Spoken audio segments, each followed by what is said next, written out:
Paz de Cristo continue sobre cada um de nós, irmãos e irmãs. Muito bom estar neste santuário por mais uma ocasião bendita, de juntos meditarmos na palavra e também bendizermos o nome do Senhor. Saudamos aqueles irmãos, irmãs, amigos que nos acompanham também pelas redes sociais. Continue conosco, que Deus também continue falando poderosamente ao seu coração, como foi até aqui. Neste último domingo de fevereiro, como você tem observado nas meditações aqui em nossa igreja, o tema para o mês de fevereiro, na série, com 4 mensagens, termina hoje. Então você está observando nessa tela em vermelho, atitudes que fazem a diferença.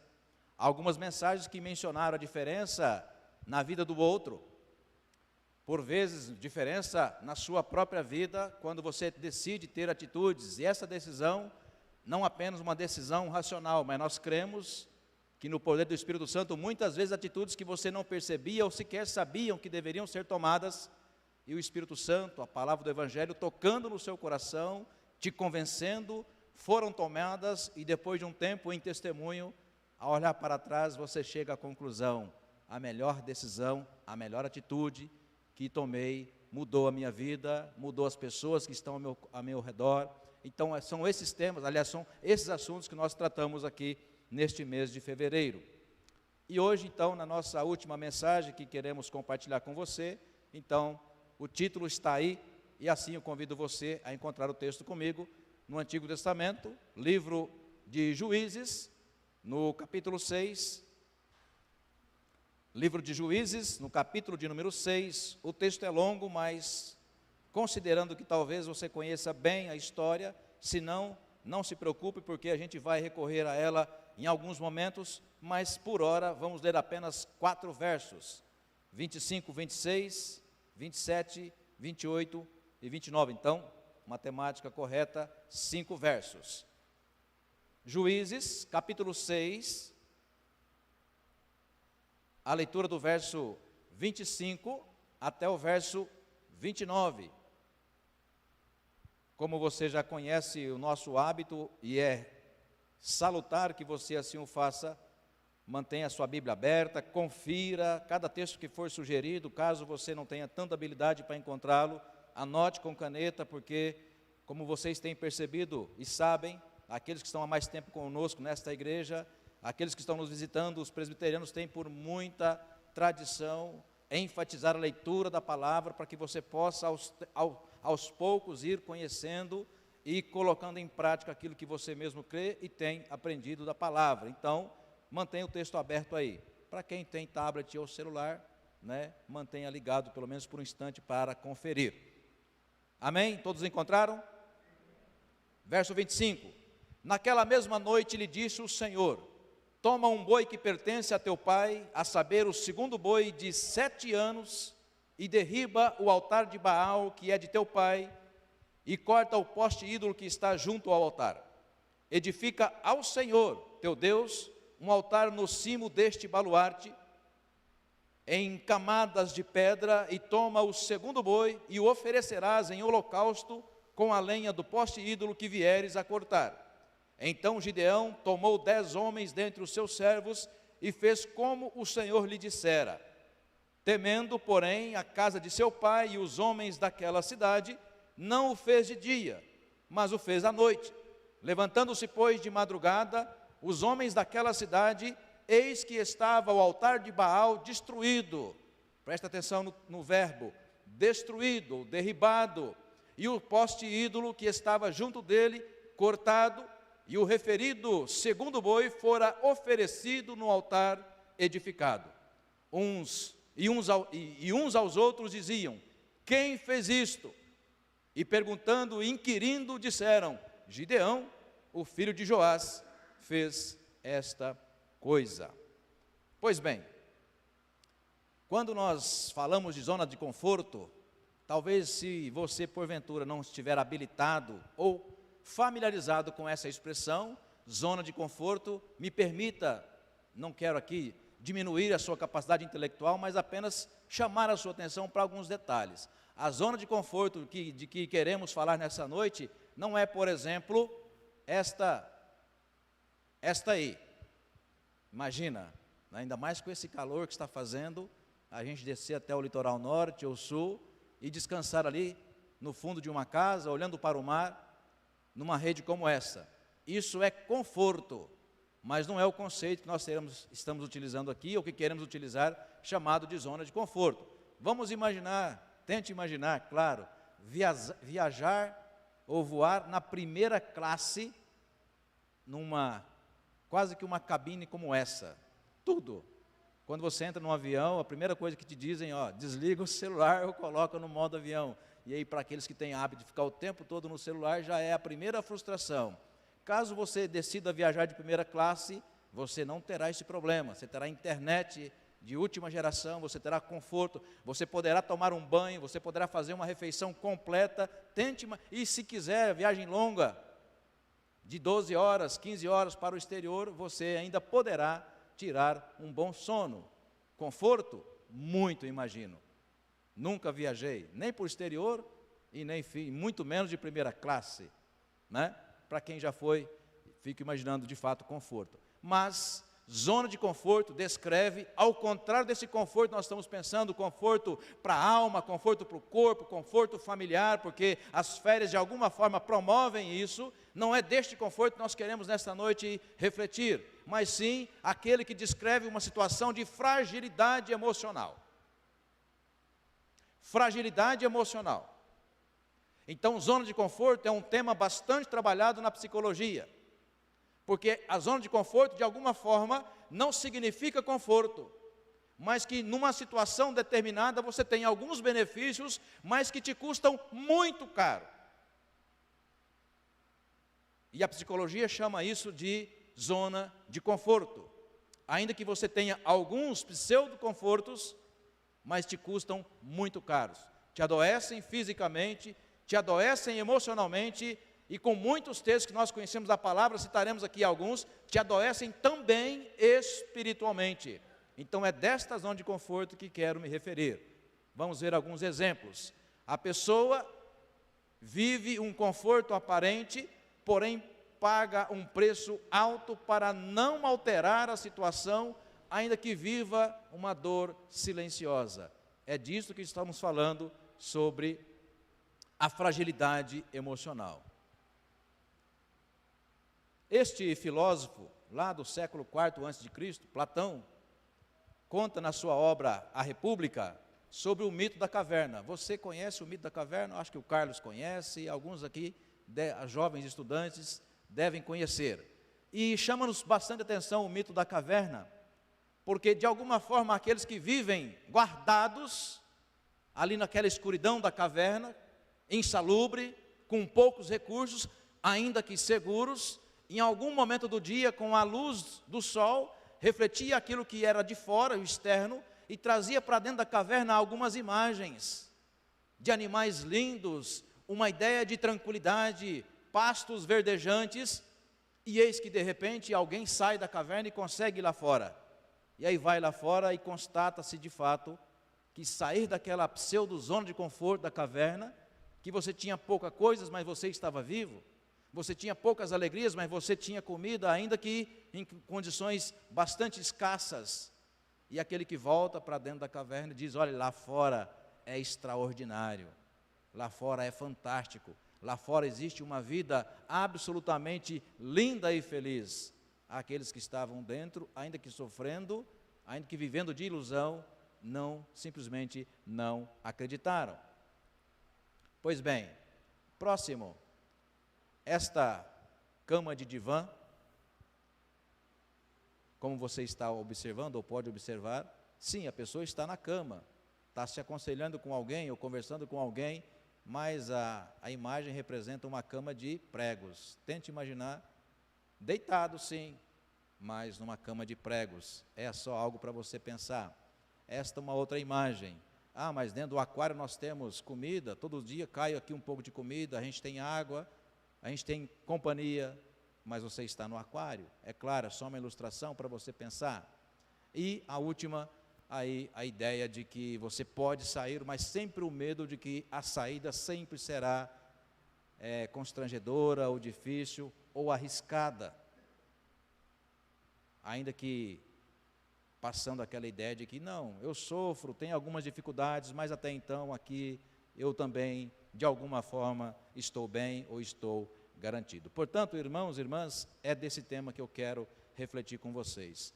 E é um desafio nesta última mensagem deste mês de fevereiro. Destrua sua zona de conforto antes que ela destrua você. É isso mesmo. Destrua, se porventura você ou conhece alguém que esteja vivendo, eu tenho certeza que você conhece alguém, porque isso é muito comum.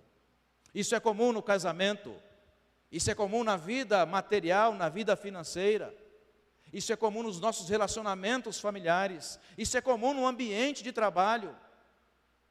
Portanto, é muito comum a gente entender e conhecer pessoas, ou mesmo nós, eu, você, experimentarmos em algum momento da nossa vida essa situação de zona de conforto, que de conforto não tem absolutamente nada. Nos adoece, nos coloca para baixo, vai gerando aos poucos em nós, como que um vulcão dentro de nós, de medo, de ansiedade, de saúde emocional sempre debilitada.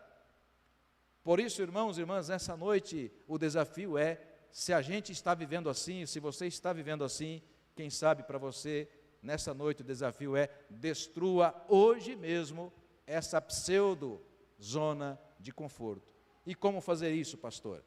Vamos aqui observar em alguns textos. Pare um pouquinho. Vamos comparar um culto, biblicamente falando, como alimento para a nossa alma. Pastor, por que o senhor está dizendo isso? Presta atenção.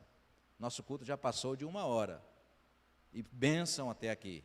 Várias leituras bíblicas, música solo linda que a nossa irmã cantou, ministério de louvor, orações, contribuição, oferta, dízimo, tá? Se você for fazer almoço para quem você gosta, para o seu marido, para a sua mulher, para os seus filhos, para a sua família, amanhã, véspera de feriado, para alguns feriado, tenho certeza que você vai passar 1 hora, 2 horas na cozinha para preparar um bom almoço para agradar a pessoa que você ama. Você vai gastar bastante tempo, 1 hora, 2 horas. Então, talvez nessa noite, nessa última mensagem, a gente também demore um pouco mais para terminar essa mensagem. Peço com a sua companhia, aliás, a sua paciência, desliga o seu celular, esqueça o seu relógio, porque eu quero que você confira mesmo cada passagem bíblica que eu vou citar para você. Vamos começar pela segunda, já que a primeira é essa aí, Juízes capítulo 6. A segunda, veja comigo o exemplo de chamada zona de conforto, que nada havia de conforto. Abra sua Bíblia comigo, Números capítulo 11. Se você não conhecer esse texto, risque-o, não risque da sua Bíblia, mas risque na sua Bíblia, para que você possa perceber o quanto é comum na passagem, ou em toda a história bíblica, situações de chamada zona de conforto, que de conforto não tinha absolutamente nada. Então, Números, capítulo 11, eu vou ler para você apenas alguns versos. Na verdade, apenas 2 versos, o verso 4 e o verso 5. O contexto vocês sabem, Deus havia libertado aquele povo do Egito, depois de 430 anos de escravidão, o povo sai no deserto, quando começam a aparecer as primeiras dificuldades, o povo começa a reclamar, e o capítulo 11 é uma dessas reclamações que o texto registra. Observe o verso 4 e o verso 5 comigo. E o populacho que estava no meio deles, veio a ter grande desejo das comidas dos egípcios, pelo que os filhos de Israel tornaram a chorar, e também disseram, quem nos dará carne a comer? Verso 5, aí está a tese, lembramo-nos dos peixes que no Egito comíamos, do quê? De graça.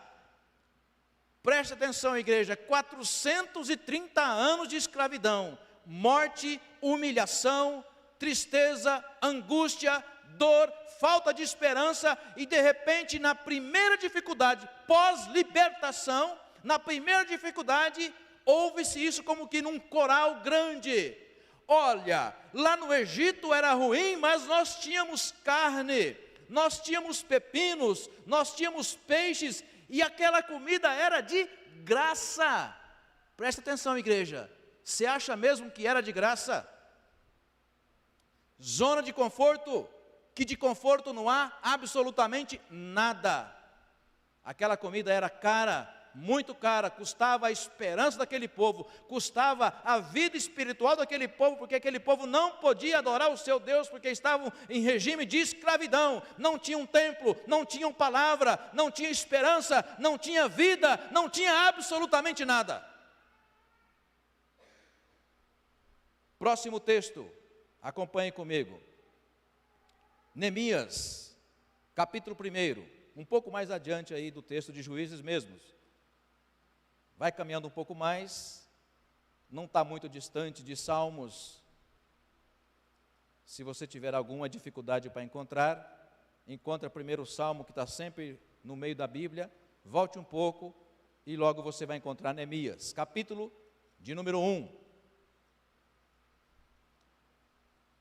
Eu vou ler para você apenas 2 versos, número 2 e número 5. Neemias, capítulo 1, verso 2 e verso 5. Olha só. Veio Hanani, um dos meus irmãos, com alguns de Judá.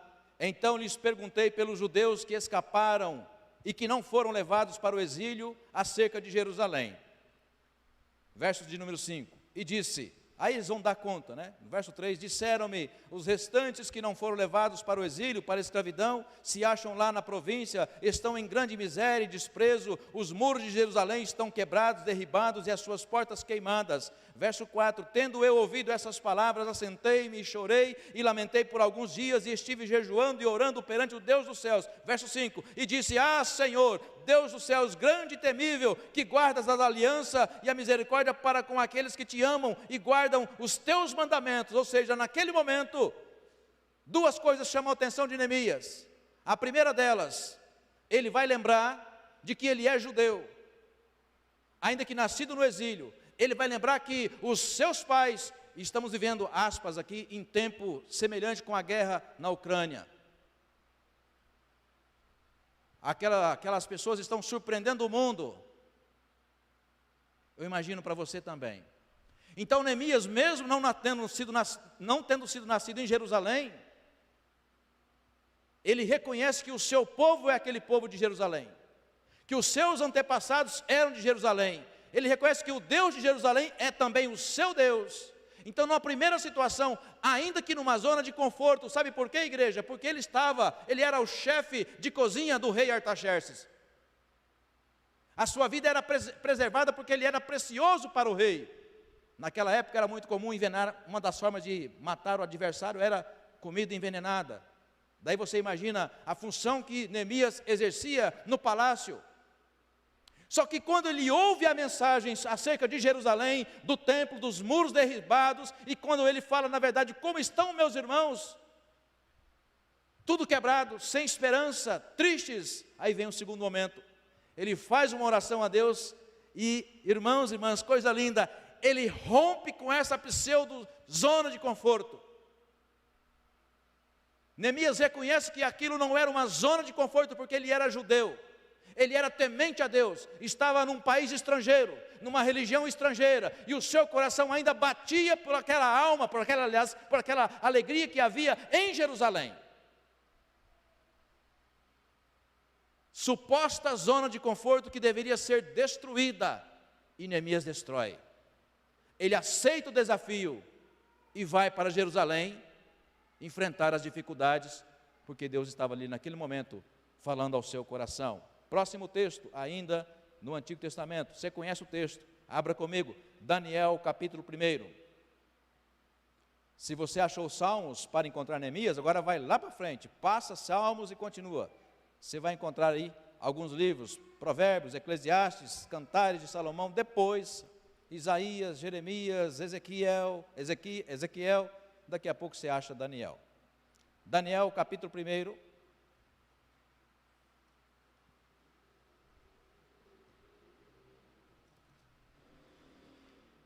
Também alguns versículos que nos chamam a atenção. Suposta zona de conforto. O que fez Daniel, você conhece. Daniel capítulo 1, vou ler para você do verso 5 ao verso 8. Como vocês sabem, também o rei Dario, Nabucodonosor, melhor dizendo, domina o povo de Israel. E para conhecer aquela cultura, ele chama 4 jovens brilhantes, universitários aqui, jovens inteligentes, estudiosos. E ele queria conhecer aquela cultura. Dentre os quatro está Daniel. O que fez Daniel? Você conhece o texto? Se não conhece, vai conhecer agora pelo menos parte dele. Determinou-lhes o rei a ração diária, das finas iguarias da mesa real, do vinho que ele bebia, e que assim fossem mantidos por 3 anos, ao cabo dos quais assistiriam diante do rei. Entre eles se achavam, dos filhos de Judá, Daniel, Ananias, Misael, Azarias. O chefe dos eunucos lhes pôs outros nomes, a saber, Daniel, o de Beltsazar, Ananias, o de Sadraque, a Misael, o de Mesaque, e a Azarias, o de Abdinego. Resolveu, verso 8, e aqui termino, resolveu Daniel firmemente não contaminar-se com as finas iguarias do rei, nem com o vinho que ele bebia. Então pediu ao chefe dos eunucos que lhe permitisse não contaminar-se. Zona de conforto. Afinal de contas, o meu país foi, como agora na Ucrânia, meu país foi dominado. Não é da minha vontade, mas está acontecendo. Nós somos dominados politicamente, religiosamente, porque agora impõe-se uma nova religião. Zona de conforto, porque, de alguma forma, esses 4 jovens tiveram suas vidas preservadas. E agora imagine, e numa condição muito diferenciada, afinal de contas, vão comer, inclusive, da comida do rei. Só que Daniel sabia que aquela comida era comida consagrada, e ele toma uma decisão. Vocês conhecem a história. Não aceita. Destrua essa suposta zona de conforto antes que ela destrua você. Esta é a decisão que tomou Daniel. Mais um texto. Pastor, o senhor vai dar trabalho hoje, hein? Essa é a intenção. Abra comigo Esther, capítulo 4. Volte de novo um pouco mais, não muito distante de Juízes, o texto base da nossa reflexão. Abra lá, capítulo 4 em Esther.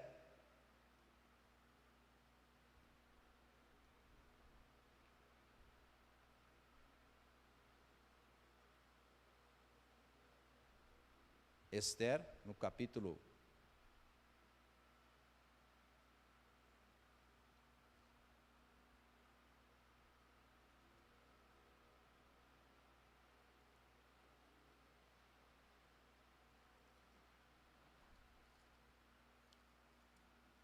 Ué, igreja, Esther sumiu da minha Bíblia? Achei. Esther, capítulo... achei. Esther, capítulo 4. Eu vou ler para você 2 versículos, o 11 e o 13. Como vocês sabem, Esther, uma judia, casou-se com um rei não judeu. Vou ler para você no verso 11 e o verso de número 13. Verso 11. Todos os servos do rei e o povo das províncias do rei sabem que para qualquer homem ou mulher que, sem ser chamado, entrar no pátio interior para avistar-se com o rei, não há senão uma sentença, a de morte, salvo se o rei estender para ele o cetro de ouro para que viva. E eu, nestes 30 dias, não fui chamado para entrar à presença do rei. Verso 13, então lhes disse o tio, Mordecai, que respondessem à sua sobrinha Esther: não imagine que por estares na casa do rei, só tu escaparás entre todos os judeus. Zona de conforto. Olha, eu me casei com um ímpio, mas de alguma forma ele vai garantir a vida de Israel, a estabilidade de Israel. Mas havia um complô ali nas pessoas próximas do palácio com o rei, para que pudesse, na verdade, fazer exatamente o contrário, destruir o povo de Israel. E o tio de Esther, Mordecai, vai até ela, intercede e diz: olha, não é por esta razão que Deus permitiu que você casasse com o ímpio, então você está aí, interceda por nós, o seu povo. E no primeiro momento, na zona de conforto, ela diz: olha, mas eu não posso ir, porque se o rei não permitir, não me chamar, eu não posso entrar. Afinal de contas, se eu entrar sem autorização, mesmo eu sendo a sua esposa, a rainha, eu perderei a vida. E Mordecai insiste e diz: quem sabe é por esta razão que o Senhor te colocou aí. Aí vem a parte que eu prefiro e amo de paixão, e você conhece também. Então ela rompe a zona de conforto, Roseli. Rosimeire. Quebra aquela situação de suposto conforto, toma uma decisão extraordinária, uma atitude que faz diferença, tema do nosso mês, e diz assim para aqueles comissários para levarem a palavra para o tio Mordecai: convoca todo o nosso povo para um santo jejum e oração. Eu também vou convocar aquelas pessoas que trabalham comigo, as minhas servas, e também vou jejuar e vou orar com elas. Se perecer, responde a igreja, está fraco. Se perecer, pereci. Ao final da história, vocês sabem, aquele complô caiu por terra, aqueles que estavam tentando iludir ao rei foram descobertos e morreram todos. Zona de conforto, mas que na verdade não trazia um conforto, mas sim um conflito. E naquele tempo, naquela ocasião, um conflito espiritual.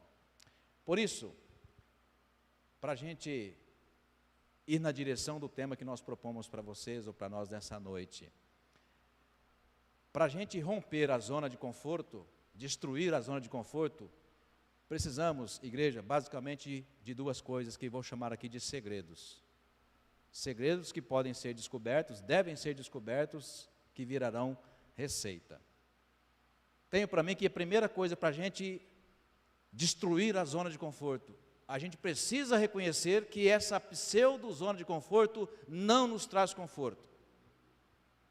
Porque, irmãos e irmãs, e por isso pessoas que estão em situações assim precisam fazer análise, procuram psicólogos e psicanalistas, algumas até mesmo precisam de medicação, porque tem dificuldade de reconhecer essa situação de zona de conforto que na verdade está adoecendo emocional, espiritualmente e fisicamente, porque precisam tomar medicações. Então o primeiro desafio é reconhecer que esta pseudo-zona de conforto não tem te trazido conforto. Como é tão difícil convencer um familiar, ou a mim mesmo, ou a você, se estiver passando necessidade de passar por um profissional, um psicólogo, um psicanalista, é muito difícil reconhecer que está precisando. É muito difícil.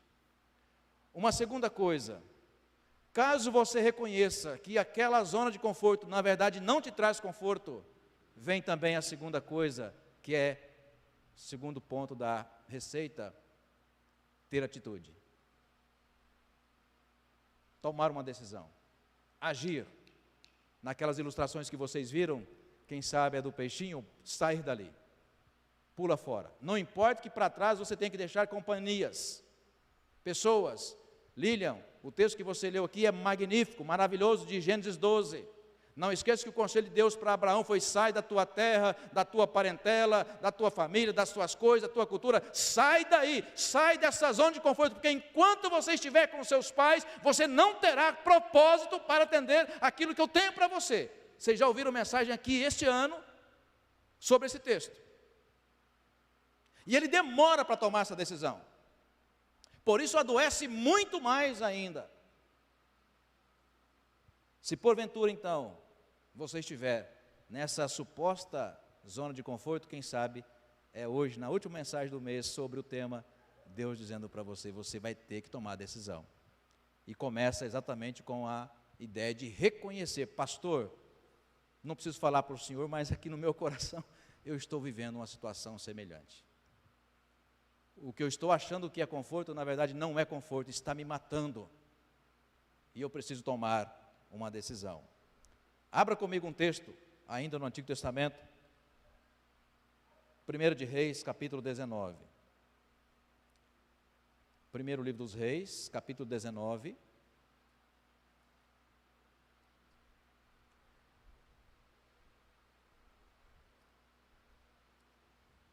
Eu vou ler para você alguns poucos versículos. Veja que coisa linda, como exemplo para você, para nós percebermos o que é destruir algo que aparentemente pode nos significar conforto. Veja só, 1 Reis, capítulo 19, você encontrou? Esse texto é muito importante. 1 de Reis, capítulo 19, verso 19 ao verso 21. Partiu, pois, Elias dali e achou Eliseu, filho de Safate, que andava lavrando com 12 juntas de bois adiante dele. Ele estava com a 12ª. Elias passou por ele, jogou sobre ele o seu manto. Então deixou ele os bois, correu após Elias e disse: deixa-me beijar a meu pai e a minha mãe, e então eu te seguirei. Elias respondeu-lhe: vai e volta, pois já sabes o que fiz contigo. O canto que foi cantado aqui nessa noite, ou seja, eu sei que tem um chamado. Elias foi ali o instrumento que Deus utilizou para dizer para Eliseu, presbítero Denilson: eu te escolhi, Eliseu. Eu tenho um propósito para a sua vida. Então ele reconhece esse propósito. E ele tinha uma vida comum de qualquer pessoa adulta, responsável. Ele estava trabalhando, ele estava cuidando da sua vida. Naquela junta de bois, 12 juntas de bois, ela estava sob os seus cuidados, 2 bois. E quando Deus chama aquele homem, ainda que ele tenha uma suposta zona de conforto, porque afinal de contas eu tenho uma família, eu tenho uma vida, eu tenho sonhos, mas Deus o chama a romper com tudo aquilo. Sabe o que ele faz? Você conhece o texto? Se não conhece, presta atenção, verso 21. Voltou Eliseu de seguir a Elias, tomou a junta de bois, os imolou, significa, matou, e com os aparelhos dos bois, cozinhou a carne, as deu ao povo e comeram. Então se dispôs a seguir Elias e então o servia. Sabe o que significa isso? A partir de hoje, eu jamais vou voltar para essa zona de conforto, para essa minha vida velha. Por quê? Porque Deus tem um propósito para a minha vida e, portanto, eu jamais vou precisar voltar aqui. Sabe aquela tese, igreja? Se não der certo, eu volto para lá. Com Deus sempre vai dar certo, amém? Sempre vai dar certo. Não tenha medo de destruir a zona de conforto, que de nada de conforto tem. É preciso coragem, ousadia, desafio. Mas quando você o fizer, atitude, eu tenho certeza que você voltará a este mesmo lugar e vai dizer para mim: pastor, foi naquele dia que eu tive coragem de reconhecer que vivia uma zona de suposto conforto, mas que estava me sufocando. Naquele dia, pastor, eu tomei a coragem, reconheci e tomei atitude, e hoje sou uma pessoa livre, amém?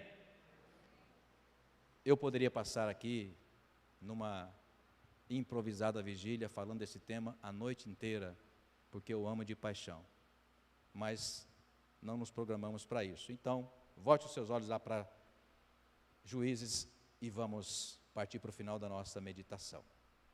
Juízes capítulo 6.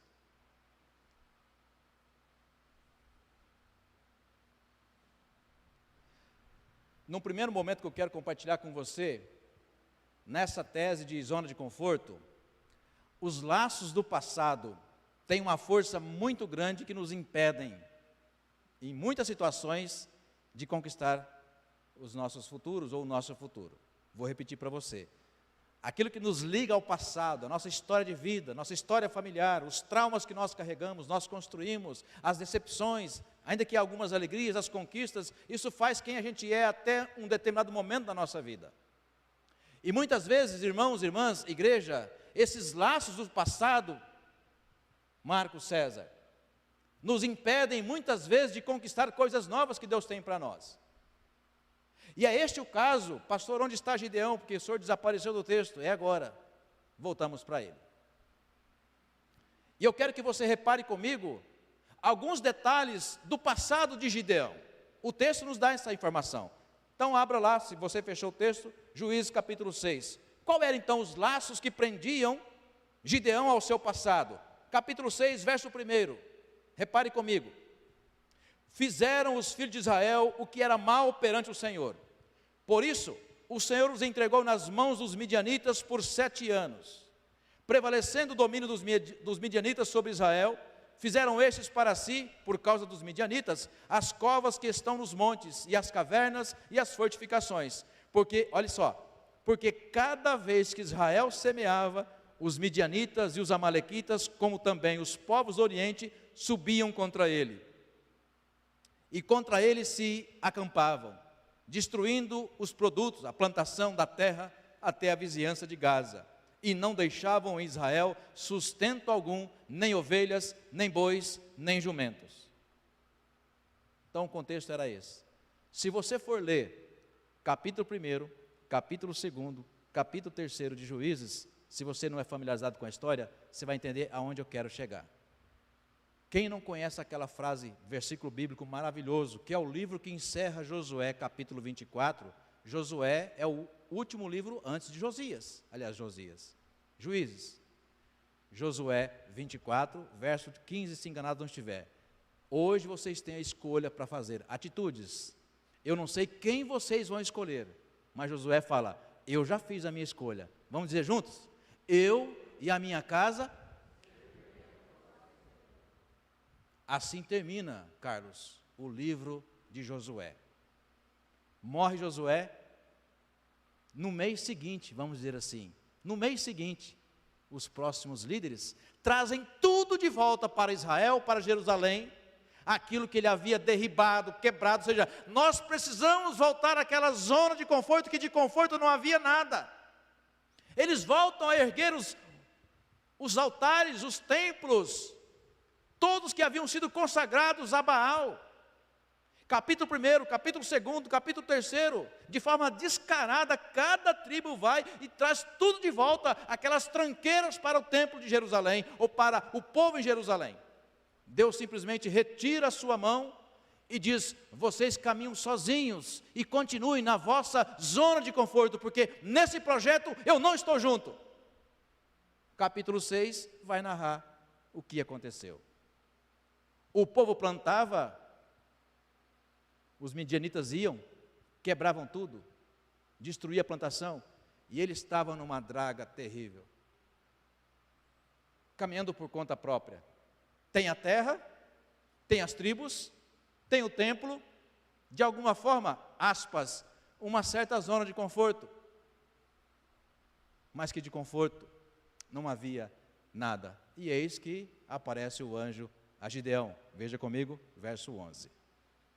Então veio o anjo do Senhor e assentou-se debaixo do carvalho que está em Ofra, que pertencia a Joás, o Abiezrita, e Gideão, seu filho, estava malhando o trigo no lagar para pôr a salvo dos midianitas, ou seja, estava malhando o trigo aonde? No lagar. Lagar era lugar de cuidar o quê? De uva. Portanto, ele estava numa situação de improviso. Situação terrível, Leila.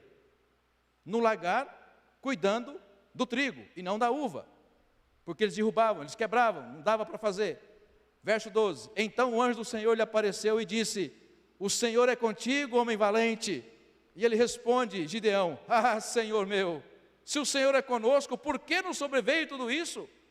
E que é feito de todas as suas maravilhas que os nossos pais nos contaram, dizendo, não nos fez o Senhor subir do Egito, porém agora o Senhor nos desamparou e nos entregou nas mãos dos midianitas.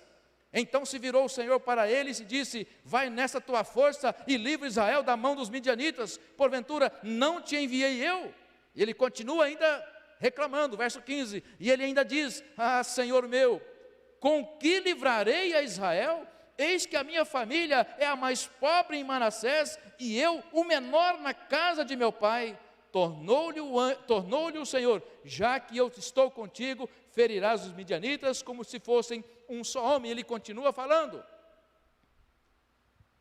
Irmãos e irmãs, da receita que estamos falando, em algum momento, Gideão reconhece, nós estamos num caos. De conforto aqui não tem nada, ainda que nós estamos numa casa, numa terra que o Senhor nos deu por misericórdia e graça, mas a nossa vida aqui está muito ruim.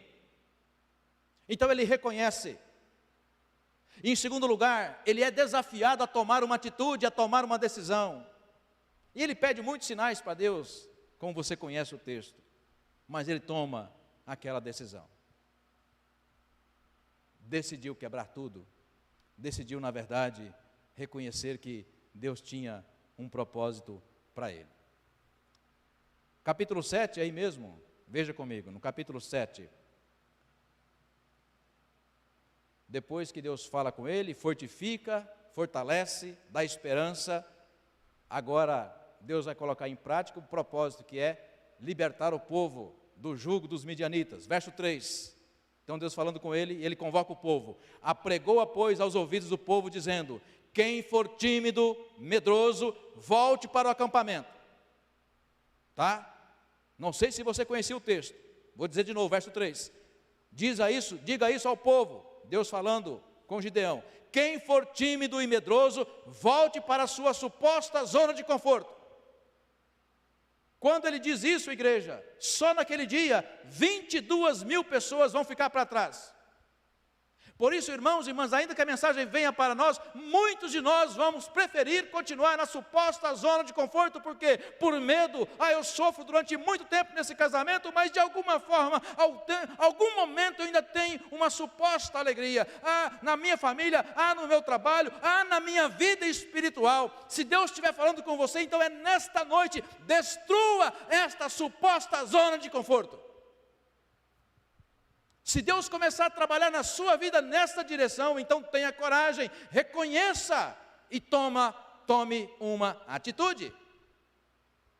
E ele faz, verso 7. Então disse o Senhor a Gideão: com estes 300, o que era 20 e tantas mil pessoas, sobraram quantos? Então disse o Senhor a Gideão: com estes 300 homens que lamberam a água, eu vos livrarei e entregarei os midianitas nas tuas mãos, pelo que a outra gente toda que se retire, cada um para, aí, grifos meus, para a sua zona de conforto novamente. Por isso, irmãos e irmãs, entendo que já temos informações suficientes para entender o bloco da nossa reflexão. Juízes, capítulo 6, apenas verso 25, presbítero Helvig, a 29. Quando Deus fala para aquele homem que ele escolhe, Gideão, olha, para você romper essa suposta zona de conforto, presbítero Milton, você vai ter que, aspas, tá, afrontar ao seu pai, à sua família e à religião improvisada que vocês estão praticando dentro da minha terra que eu dei para vocês. E onde está a afronta? Confira comigo aí o texto, capítulo 6 de Juízes. Onde está a afronta? Verso 25. Naquela mesma noite, lhe disse o Senhor: toma um boi que pertence a quem? Igreja, a quem? Ao teu pai. Que boi é esse? Um boi de 7 anos. Quem conhece gado aqui sabe. 22, 24 arroba. Hoje por volta de 12 a 15 mil reais. Vai lá, pega aquele boi que é do teu pai, que está cevado, e você tem uma tarefa para cumprir. Se você está comigo mesmo, se você está disposto a sair dessa zona de conforto, então você tem uma tarefa a cumprir. Vai lá, pega aquele gado que está reservado, aquele boi de 7 anos, derriba o altar de Baal, quebra esse Baal, esse altar, que é de teu pai. Então o boi é do pai, boi cevado. Cevado para quê? Para oferecer a Baal. Mata o boi, destrua o sacrifício, aliás, o altar, destrua o altar, que é de teu pai, corta o poste ídolo, as imagens que está junto ao altar, e no lugar disso, verso 26, edifica a quem? Ao Senhor, o teu Deus, um altar no cimo deste baluarte, em camadas de pedra, e toma o segundo boi, não é só um não, toma o segundo boi, e o oferecerás em holocausto com a lenha do poste ídolo que vieres a cortar. Então Gideão tomou 10 homens dentre os seus servos e fez como o Senhor lhe dissera, ainda que com um pequeno receio, né? Prudência não faz mal a ninguém, né? Vamos fazer isso de noite, que Deus está mandando, a gente vai fazer, presbítero Marcos, mas vamos fazer de noite, para não chocar tanto. Eu vou dizer para você, eu não sei quando é que você vai tomar essa decisão, se você entende que essa palavra é para você, de dia ou de noite, hoje, amanhã, o mês que vem, mas a palavra é, você tem que tomar essa atitude. Que atitude, pastor? De não negociar com Deus. Eu quero andar com o Senhor, em qualquer situação. E se eu preciso de conforto para a minha alma, para o meu casamento, para a minha família, para a minha vida financeira, sabe quem vai te dar esse conforto? Não é Baal, não é as concessões que você precisa fazer muitas vezes, por vezes até morais, mas quem vai te dar esse conforto é Deus, amém, igreja? É Deus. Deus vai te dar esse conforto, e ninguém mais. Se Deus não te der esse conforto para a sua alma, para a sua família, para a sua vida material, para a sua saúde, para a sua vida espiritual, ninguém pode dar. E se porventura você achar que tem sem Deus, vou dizer para você, não é conforto, mas é esta suposta zona de conforto de que estamos falando. Talvez por isso, muitas vezes, você se surpreende com a garganta seca, coração apertado, alma triste, reconhecendo que muitas vezes o sofrimento por conta de algumas escolhas que eu, que você, que nós estamos sujeitos a fazer. Então, amados irmãos e irmãs, terminando, o passado da família, do contexto social em que vivia Gideão, o impedia de ter conquistas e de fato ter uma vida abençoada.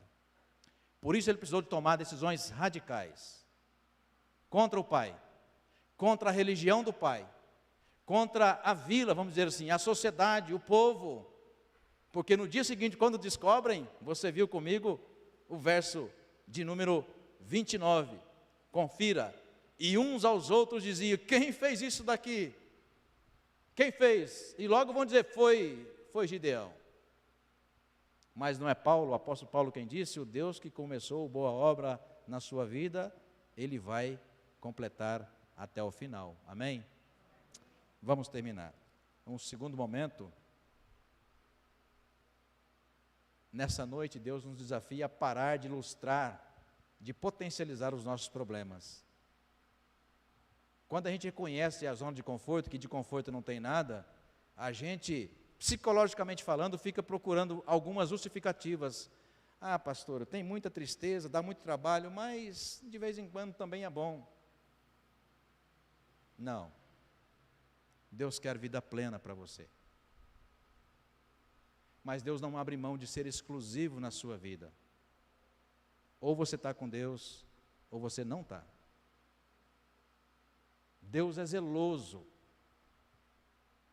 Deus quer exclusividade. Deus não aceita a sua glória dividida com nada. Com nada.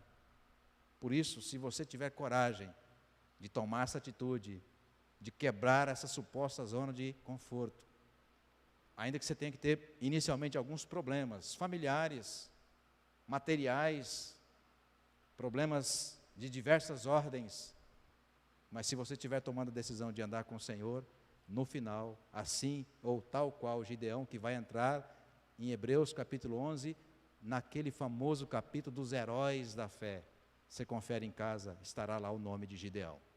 Por quê? Porque ele tomou a coragem de tomar uma decisão e andar com o Senhor. O último texto, prometo, para a gente terminar. Profeta Joel, capítulo 2, com ele nós vamos terminar. Profeta Joel, capítulo de número 2. Precisamos, igreja, parar de lustrar os nossos problemas, as nossas angústias, as nossas dificuldades, e na verdade crer que Deus tem sempre algo novo para nós. Mas o algo novo que Deus tem para nós é exclusivo. Deus não aceita dividir a sua glória e nem a sua santidade com ninguém. Aquilo que Deus estiver falando ao seu coração nessa noite, você precisa ter coragem de tomar a decisão para realizar. Então, profeta Joel, sempre difícil de achar, porque o livro pequeno, mas está ali entre Oséias e também Amós, ainda que Amós também seja pequeno. Joel capítulo 2, eu vou ler para você,